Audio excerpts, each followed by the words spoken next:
Hey, I'm Brian Andrews with Career Authors.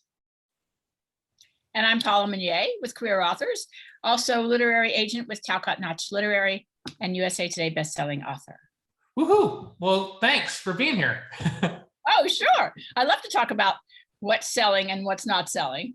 Yes, and I think there are a lot of our career authors, readers, and aspiring authors who would love to have an opportunity just to hear what an agent who is connected and successful and also an author like yourself, you kind of have the best mix because you're on both sides of the business. Would you agree? Well, I've sat at virtually every seat at the table except for bookseller because I was also an acquisitions editor for many years. So I've worked the editing angle and the selling angle and the writing angle. So I've been at every seat at that table and I've heard the pros and cons and the arguments back and forth. So it gives me a fairly good understanding of what goes on both at an agent's office, what goes on at home when you're writing, and what goes on at the publishers. Yes, and I think that this will be invaluable for aspiring authors, especially somebody who is at this stage where they've written their first book as a manuscript. It's a manuscript. They're not agented, they're not represented, they have never published before, and they're trying to decide, okay, am I ready? Is this book good enough? Should I start this process of trying to find a literary agent? So how would you, as an agent and an author, how would you counsel that person to let them know when they are ready? Well, if you have a first draft, you're not ready. It's pretty simple. I learned that the hard way as a writer and as an editor too, So what you need to do is take a hard look at that manuscript, that first draft, which is basically, hopefully you just got the story on paper. And I always tell people, when you write something, you say you set out to write a mystery. And it's a mystery, but by the time you're finished with it, you're like, this is really more of a thriller, or this is really more of a cozy instead of a contemporary domestic suspense, say. So by the time you finish the first draft, you have a better sense of where the juice is and how you can make it a better manuscript. But it's like making dessert. It's dessert, but you don't know until the first draft if it's pie or cake. And then your job is to go back and make it more cake-like if it's a cake and more pie-like if it's a pie. And I think that's where a lot of writers don't know what to do next because they don't know. They've never been through the first draft process, much less the revision process. And so that's when they often need help. I mean, when I finished my first novel, the first thing I did was hire a developmental editor to take a hard look at it. And it was great. It was invaluable, and based on that revision, I got my first agent. So if you don't know if your first draft is good to go, odds are it's not. And the biggest mistake people make is sending their stuff out too soon before it's ready. So put it away for a while, take a hard look at it. If you have any people who actually know the business, other writers who are farther along the path than you, who've sold books, who have a better sense, give it to them to read, but also consider getting a developmental editor. So that's a great segue to my next question, which is, I've worked with a developmental editor as a published author, and my first novel was acquired, but then I was able to, the publisher assigned me a developmental editor, and that process was invaluable to me. But if you're an aspiring author and you don't know, you've never worked with one before, you don't know how to find one, is that something that, well, you did recommend it, but how do you avoid the pitfalls of, spending too much money or being taken advantage of, because there are some folks in this industry who let's just be honest, they prey on inexperienced authors. Well, yes, and there's a lot of bad advice. You don't want bad advice. It's worse than no advice at all, right? Yeah. And you won't, and it's not cheap. So you want to invest your money wisely. I usually, tell people when I meet at conferences, I say, I have a list of people, so I have sort of an agnostic list of people I've worked with in the past, but you don't have to rely on me. What you have to do is join your genre association and get to know other writers, and they can recommend, right? If you write science fiction and someone who's published science fiction and published it well, and because almost everybody has used a developmental editor, published or unpublished, they may not talk about it, but they have. There's no shame in it, So certainly ask around. Ask your fellow writers in your genre, because it is good to get a developmental editor who is familiar with your genre. There are a lot of editors who used to be acquisitions editors at big houses who are now on their own doing development work, and you should try to find one whose resume matches your manuscript. Yeah, I think that's good advice. And I think, having worked with one myself, that one of the things that I'll say to everyone who's listening is, I think what the developmental editors do is they bring a perspective of experience. They've read hundreds of books in the genre that you're trying to write to and market to. And they will quickly identify pitfalls that maybe you have a blind spot for, something that, you've read 10 times in your manuscript and you just missed that this is, obviously, suspend your disbelief problem, or it's offensive, or it spoils the hook, or they'll find these things that you might not be aware of, and they'll coach you. I think that's one of the concerns a lot of authors have is, well, I don't want somebody to tell me how to write my book. And I think that's a misconception. That's not what developmental editors do. No, I mean, a lot of times what you think is great about your book may be great about your book, but it may not be a selling point, right? So that you need help identifying what the selling points are. After I'd been an agent for about a year, after being a writer for decades and an acquisitions editor for 20 years, I wrote a book just for people who are good, but not quite good enough, or they're doing something basic that's keeping them from getting published. I wrote this book. It's called Writing with Quiet Hands. And I wrote it for these people because I saw so many people who were this close, but they were doing something basic, right? With point of view or something that was keeping them from getting published. So let's hold the book up. Hold the book up one more time, just a little longer. Okay. This is available on Amazon, right? Sure. And other bookstores. So this book would help an author who's 90% there, is what you're saying. Exactly, because a lot of times, writers have been working on their craft, but they just don't know certain things that turn off editors and agents right away. And, I always tell people, the good news is you wrote your first novel. That's great. It's like learning to drive. You learn to drive. That's great.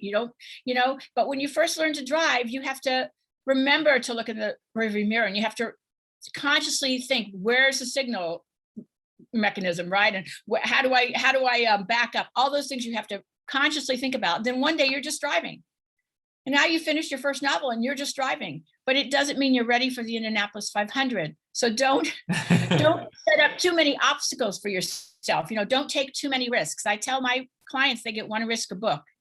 Okay, I like that advice. So okay, let's transition now to, okay, you've had your developmental editor, you feel like the book is in good shape, you're ready to submit. And one of the most important things we talk about, even published authors, is you really need to be able to encapsulate your idea, your story, your hook into what's known as a log line. In the industry, that's sort of a term of art, the log line. Right. How important are log lines in your opinion? Well, I have found out the hard way as an agent that I cannot sell a book if I can't pitch it in 50 words or less. And I can't sell it to Hollywood if I can't pitch it in 10 words or less, because Hollywood doesn't read. Seriously, they don't read. I just did the New York pitch conference with a lovely guy named Jeff, and he was from Hollywood, and I warned all the people pitching. I said, the writers pitching, I'm like, don't be surprised if he tells you Hollywood doesn't read, because they don't. And he said, oh no, we don't read, we pitch. So you need that 10 words. You need that 50 words for publishing and 10 words. Because if you get a deal, say, and you want to publish it, right? You want to announce it in Publishers Weekly or Publishers Marketplace, they give you one line. One line. So how do you come up with your one line? Well, I like to think of it as protagonist, okay, main action, and emotional impact, right? So I can read you a couple here. Okay, great. I have this book called Plot Perfect, and I have 3 log lines to give you an idea of what that means. So Gone Girl, everybody knows Gone Girl, right? Gone Girl is a thriller about a wife gone missing and the husband held responsible for her disappearance. Is she dead or just pretending? Is he a murderer or just a cuckold? That's the main action. That's the plot. Yeah. Right? That's the plot. Told from alternating his and her points of view. That's what made it different. That was a selling point, the big selling point of the book. This twisted love story reveals the terrible truths about an ordinary marriage, the tie that binds for better or for worse. And that's the emotional impact. That's why that book really hits home, because everybody's been in a relationship that, could have gone south really badly, or maybe did, right? And so people relate to that. And you have it's kind of a his and her story. So you have both points of view, right? And then here's one for Eat, Pray, Love. Eat, Pray, Love is a memoir about an unhappy divorced woman who sets out on a journey of self-discovery and learns to feed her body in Italy, eat, her soul in India, pray, and her heart in Bali, love. So that's plot and emotional impact. That's why that book is so successful. I mean, think about it. There are a million books about unhappy divorced women who go off to find themselves, but they don't eat in Italy and pray in India and fall in love with Javier Bardem in Bali. They don't do that, right?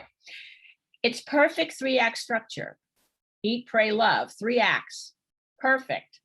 Gives this endearing story of self-actualization, a solid foundation that resonates with readers. That's why that book did so well. I'm convinced it was perfect structure. Eat, pray, love. And if you got bored during one, you just skip to the next, it was awesome. So think about how you can reduce your plot. I'll read one more for those of you writing literary fiction. The Art of Racing in the Rain, fabulous book, is a mainstream novel about a dog that watches over his human race car driver, Denny, and his family with great care, even more so when tragedy strikes. That's the main action, that's the plot. Told from the point of view of the dying dog, Enzo, he's the protagonist. This heartwarming and heartbreaking story shows us that life, like racing, is not just about going fast. And that's what the book is really about. That's the emotional impact of that book. So even if you're writing literary fiction, you can come up with your plot or your main action. You can come up with your protagonist in that arc, right? You can come up with what makes your story different from all the other ones out there. And you can come up with the emotional impact or the theme, if you will, of the book. If you're doing Hollywood, think about it. Castaway on Mars. That's The Martian. Right. 3 words is all it takes to pitch The Martian. That's why Matt Damon snapped up those rights, right? Castaway on Mars. That's all you have to say. Big shark terrorizes small town. Yeah, the Jaws. Yeah. So all those high concept stories, which were often books to begin with, you can sum them up in 5 words, most of them. So let's just review. You want to have your character, your protagonist. You want to have your plot and your main action and your emotional impact. Those really are the elements that go into this. Right. And if you're comparing it to something else, you want to show why it's different, right? So Castaway, The Martian is just like Castaway, only different because it's on Mars. And that's what everybody really wants. They want the same but different. So okay, well, this is a great segue because my next question was about comps. So we're going to slide right into comps. So once you have your log line, I think, I hadn't thought of that until you just mentioned it this way. Take your log line and think, are there previous books or movies that are similar to this log line, similar to my book? And those are your comps. Is that how you would look at it? Yes. I mean, I think people don't really understand how important comps are. If you're an acquisitions editor, as I was for nearly 20 years, when you decide that there's a project that you get from an agent by a writer that you're really excited about, and you want to take it to publishing board where that decision to buy or not is made, it's a committee decision. It's not just the editor, right? The editor has to go armed with comps, because those comps are what populate the sales numbers for those comps, populate the profit and loss statements that they also have to take with them. Because let's face it, you're a new author, it's a new project. Nobody knows how many books you're going to sell. Nobody has any idea.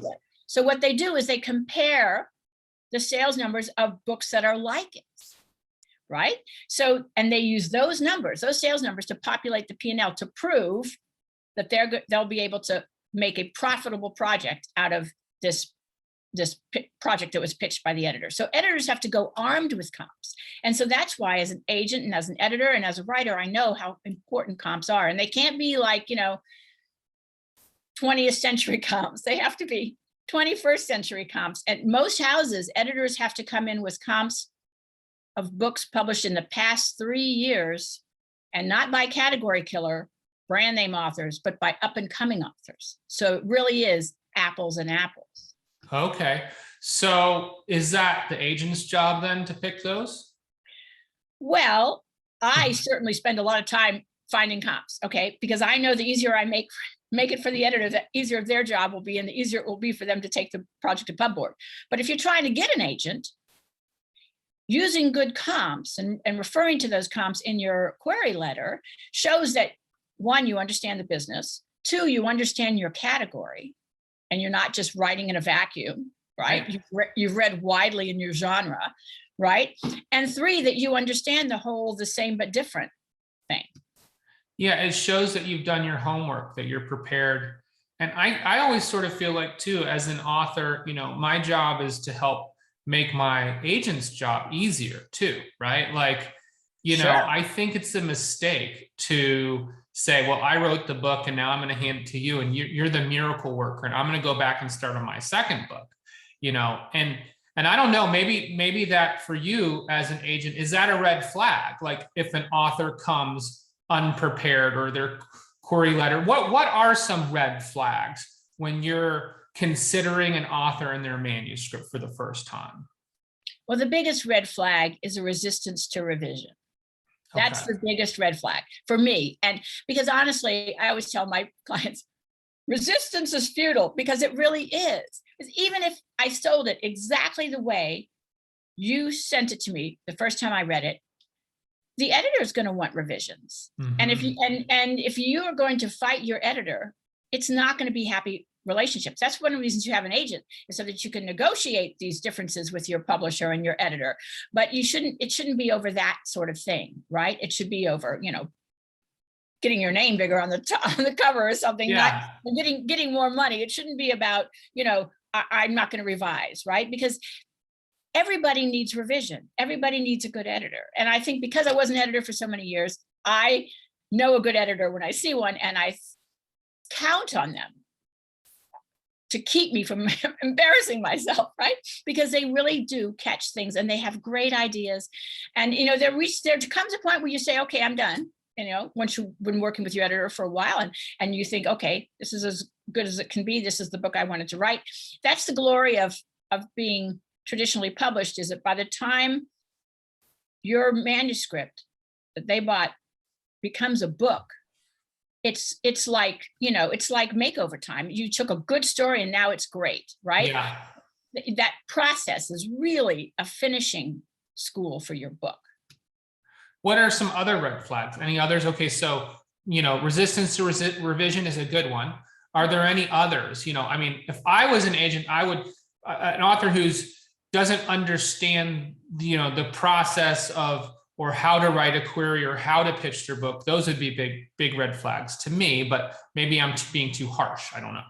Well, there are a lot of great writers, who've just been out there writing, right? Squirreled away in their office writing. And so they haven't made the transition from writer to author. And that's a big transition to make, from writer to author. And some writers do it better than others and more easily than others. And the ones who are more familiar with the business, who are part of the writing community already, that's easier. And it's certainly easier for me to sell you if you're already part of the writing community. Yeah. And you also understand. I do think sometimes writers have this idea that they're going to write in an ivory tower, and they're just going to hand the book over, and the agent's going to take it to the editor, and they're going to sell it in the publisher, and it's going to be beautiful, and they don't have to come down from their ivory tower except to be on the Today Show. That's not how it works. So yeah, and to that point, I guess, how important is an author's platform? We hear this term platform. Some people might not know what it is. We know it's, as I entered the business, I knew it was something I needed to think about and be ready to develop, but I wasn't exactly sure, how do I have a platform as a fiction author? I understood, like, okay, if it's nonfiction and you're, Kim Kardashian or Michelle Obama or Tony Dungy, and you're selling a book about your life or something that you did, okay, your platform is this big brand. But what about fiction authors? Well, it's interesting. I mean, what a platform, first of all, define platform. Platform is basically proof that there's an audience for your book, people who will buy your book, right? So in nonfiction, it's almost obligatory. You have to have a platform. So if you're writing a book on how to train dogs, for example, yeah, you should be a celebrated dog trainer, right? And so there's a built-in audience for your book, right? So for fiction, it's not that simple. And that, again, that's why comps are important, right? Try to identify your audience.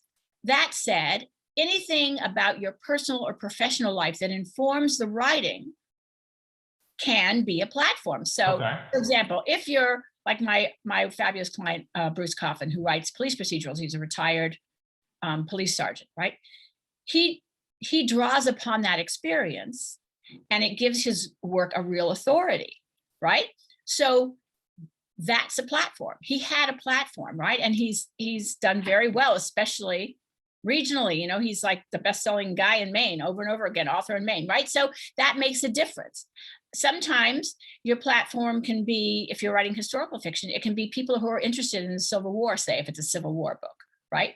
So there are ways to consider platform. There are also people say if you write cozies, and the cozies are set in a bakery, and the baker solves the small town mysteries, and you are a baker with some renown, that's a platform.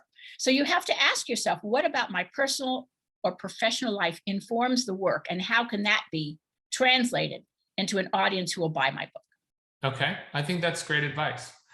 And I think I have no choice but to end our interview with the most annoying question that an agent can be asked, which is maybe one that you can't even answer, but we'll let you flail and flop around trying to answer. What do publishers want? Well, ultimately, they want the same but different. Okay.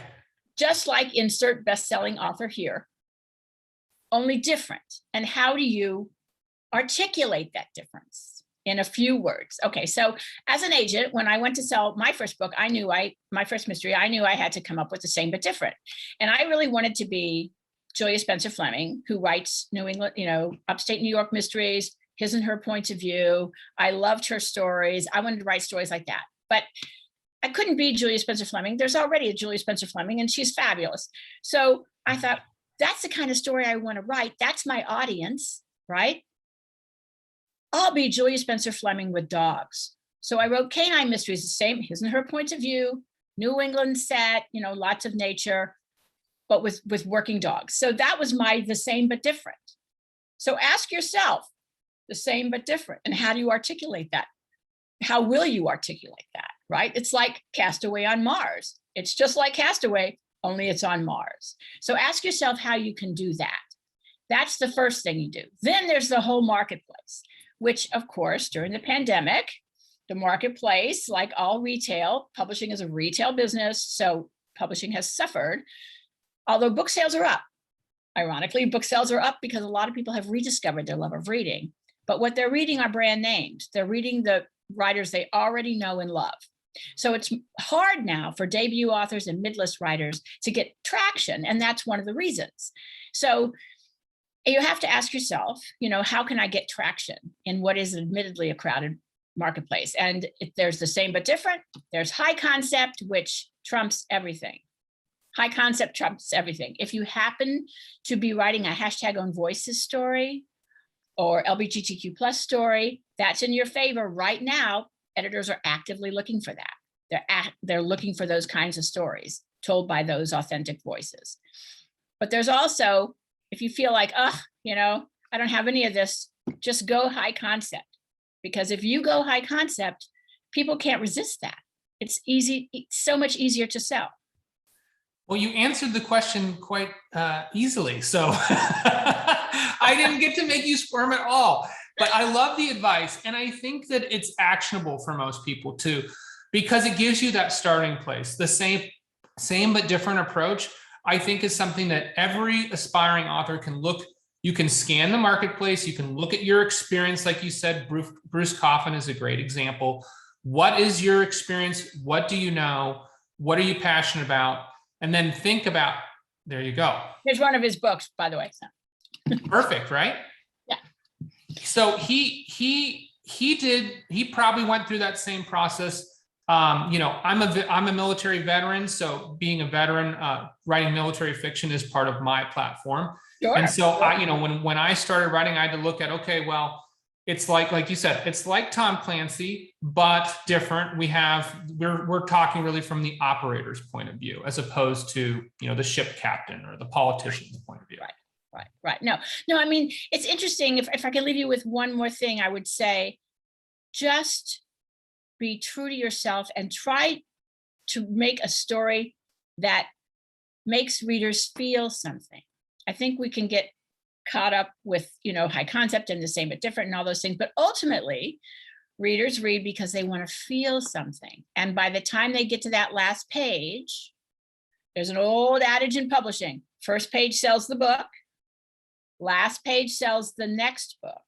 So if they get to that last page and they've had a wonderful reading experience and they feel good and satisfied, it doesn't have to be necessarily a happy ending, but it has to be a satisfying ending.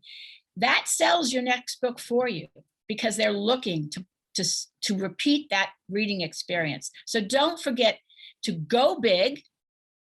Every time you think your idea is big enough, it probably isn't. Go bigger. Big ideas are what sells.